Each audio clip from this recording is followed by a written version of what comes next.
ایران کے بہت بڑے اصفہان کے عالم دین، ان کی روٹین تھی کہ یہ ہر شب جمعہ قبرستان جاتے تھے، اور قبرستان میں ایک چھوٹی سی مسجد اور حجرہ تھا، وہاں پوری رات عبادت کرتے تھے، اللہ کو یاد کرتے تھے، آخرت کو یاد کرتے تھے، جو سفر ابدی ہے اس کو یاد کرتے تھے۔ کہتے ایک دن جب میں اس قبرستان میں پہنچا اور نماز تہجد پڑھی، شب جمعہ کے اعمال بہت زیادہ ہیں مفاتیح الجنان میں، خود جب آپ فلسفہ نماز تہجد کیا ہے کہ جب نماز وتر میں آپ قنوت میں کھڑے ہو جاتے ہیں، کیوں کہا گیا مردوں کو یاد کرو، 21 مردوں کو، تاکہ کم از کم 21 جو دنیا سے تمہارے دوست اقربا گئے تمہارے ذہن میں ہو۔ جب وہ 21 گئے ہیں تو ایک دن آئے گا 22واں بھی میرا نام ہوگا۔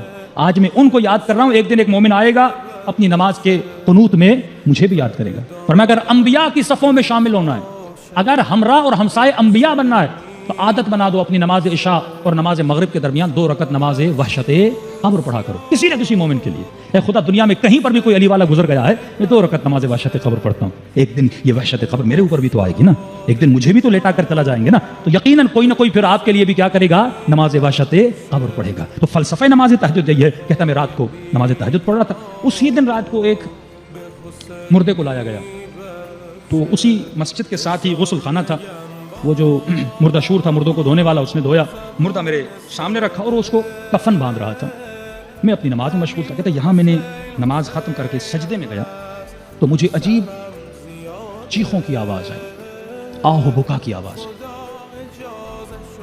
اتنا اس آواز میں وحشت تھی کہ میں سجدے سے اپنا سر اٹھا بھی نہیں سکتا تھا۔ کہتا تھا یہ اس کو کفن باندھ رہا تھا، میں دیکھ رہا اس کو آوازیں نہیں آ رہی، لیکن اچانک خدا نے میرے کانوں کو کھول دیا، برزخی کان کھل گئے کہ وَعْبُدْ رَبَّكَ حَتَّى يَأْتِيَكَ الْيَقِينُ، اتنی عبادت کر تاکہ تجھے مقام یقین ملے۔ مقام یقین کا کیا مطلب؟ علم الیقین، عین الیقین، حق الیقین۔ ہم علم الیقین کی منزل پر ہیں، آپ سب کو پتا ہے قیامت ہے لیکن آپ نے دیکھی نہیں، آپ سب کو پتا ہے قبر آئے گی لیکن آپ نے دیکھا نہیں، آپ سب کو پتا ہے جہنم کی آگ گرم ہے، زقوم ہے، حمیم ہے، لیکن آپ نے دیکھا نہیں۔ ہم پہلی منزل پر ہیں علم الیقین، دوسری منزل ہے عین الیقین، آنکھوں سے دیکھو، آخری منزل ہے حق الیقین، یقین راسخ ہو جاتا ہے۔ حضرت ابراہیم جیسا نبی کہتا ہے خدا مجھے دکھاؤ تم زندہ کس طرح کرتے ہو، مارتے کس طرح ہو۔ تو جب انسان دیکھتا ہے یقین راسخ ہو جاتا ہے، تو جو عبادت کثرت سے کرتا ہے یقیناً خدا خواب کے ذریعے سے کسی نہ کسی منظر کے ذریعے سے اسے یقین دلاتا ہے۔ اب جب یقین آتا ہے اس کے عمل میں حد سے زیادہ مضبوطی آ جاتی ہے۔ کہتا میں نے نماز پڑھی، وہ کفن باندھ رہا ہے بڑی نرمی سے، اسے پتہ نہیں لگ رہا، لیکن یہ آوازیں میری کانوں تک آ رہی تھی، وحشت بھری آوازیں، درد بھری آوازیں، گویا کسی پہ عذاب کیا جا رہا ہو، اور وہ بندہ خدا چیخ رہا تھا۔ کہتا مجھ سے برداشت، میری دل اتنی، میں نے کہا میرا دل پھٹ جائے گا، لیکن اس وحشت زدہ آواز کے نتیجے میں مجھ سے کھڑا نہیں ہوا جا رہا تھا۔ میں آواز دے کر اس کفن باندھنے والے کو کہنا چاہتا تھا مجھے اٹھا اور کمرے سے باہر لے کر جاؤ، لیکن وہ میری آواز سن نہیں رہا۔ دھیمی سی اس نے میری آواز سنی، اس نے قبلہ رک جائیے میں کفن باندھ لوں آپ کو لے جاتا ہوں۔ کہتا اس نے میری آواز نہیں سنی، بڑی مشکل سے میں وہاں سے اٹھا، اس قبرستان سے باہر گیا۔ 40 دن میں اپنے گھر میں بیمار پڑا رہا، 40 دن صرف ایک مردے پر عذاب کو دیکھنے کے بعد۔ اب تصور کریں جس نے یہ دیکھا ہو، کیا وہ کبھی اللہ کی نافرمانی کرے گا؟ کیا وہ کبھی گناہ کرے گا؟ نہیں۔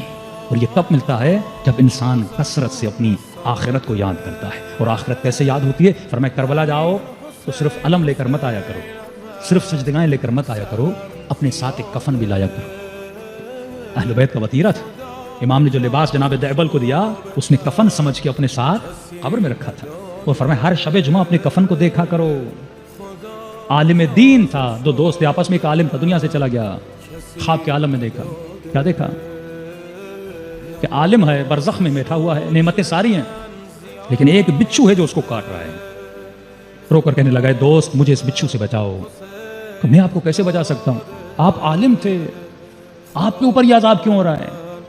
کہ تو ایک دن ایک موچی کے پاس گیا تھا جوتیاں بنانے کے لیے، پیسے نہیں تھے جیب میں نے کہا کل آ کر آپ کو دے دوں گا، پیسے لینا بھول گیا، اگر ہو سکے تو میری طرف سے جا کر اس موچی کو پیسے دے دینا۔ کہتے خواب سے اٹھا، اس محلے کے موچی کے پاس گیا، میں نے کہا فلاں عالم کو آپ جانتے تھے، اس کا کوئی قرضہ تھا، آپ نے کو پیسے نہیں دیے تھے؟ کہاں ایک دن آیا تھا، جوتی بنائی تھی، اس کے پیسے میرے پاس رہتے تھے، مجھے خبر ملی کہ وہ مر گیا ہے، میں اس کے بیٹے سے جا کے ملا، میں نے کہا بابا نے کوئی وصیت کی تھی کہ کس سے کیا لیا ہے اور کس سے نہیں لیا؟ کہ نہیں بابا نے کوئی وصیت نہیں کی۔ کہتا میں نے دل میں کہا یہ کیسا عالم ہے کہ لوگوں کا حق کھا کے بیٹھا ہے لیکن اس نے ایک وصیت بھی نہیں کی۔ 15 سال کے بعد بعض مراجع کے نزدیک وصیت لکھنا واجب ہے، بعض مراجع کے نزدیک اگر کسی کا حق کھایا ہے، کسی کا نہیں کہا لکھ لو تاکہ کل مر جاؤ تو کم از کم یادات ہو جائے۔ مومن نے کہا مولانا میں نے لکھ لیا میری اتنی قضا نمازیں ہیں اور میرا بیٹا دے دے. ایران کا واقعہ ہے. مولوی صاحب نے وصیت پڑھی, اس میں لکھا ہوا تھا کہ اتنا میرے بیٹے کا, اتنا میری بیٹی کا, اتنا غریبوں کا, اور آخر میں لکھا ہوا تھا کہ میرے بینک میں جو پیسے پڑے ہیں اس میں سے اتنا اماؤنٹ میری قضا نمازوں کے لیے ہے, میرے قضا روزوں کے لیے ہے, اس کی جاری میرے مرنے کے بعد پڑھائے جائیں. مولوی صاحب نے بیٹوں کو کہا بھائی آپ کے باپ نے وصیت کی. انہوں نے کہا قبلہ صاحب جب خود نہیں پڑھی تو ہم کیوں پڑھائیں؟ تو مرنے سے پہلے خود اپنا بندوبست کر کے جاؤ, اولاد کے بھروسے پہ خود کو مت چھوڑ کے جاؤ. کسی متدین آدمی کو کچھ دے کر جاؤ, بھائی میں اگر مر جاؤں تو میرے یہ چیزیں ہیں, واجبات ہیں, ادا کر کے جاؤ. قرآن کی آیت بھی ہے رضوا بالحیات الدنیا واطمأنوا بها, کہ جو دنیا کی حیات پہ راضی ہو گئے اور مطمئن ہو گئے کہ جو دنیا میں ہم کر رہے ہیں سب صحیح ہے, فرماتے ہیں ان کی جزا جہنم ہے. ہاں, لیکن جو زندگی ایسی گزارے جیسی علی ابن ابی طالب نے گزارے,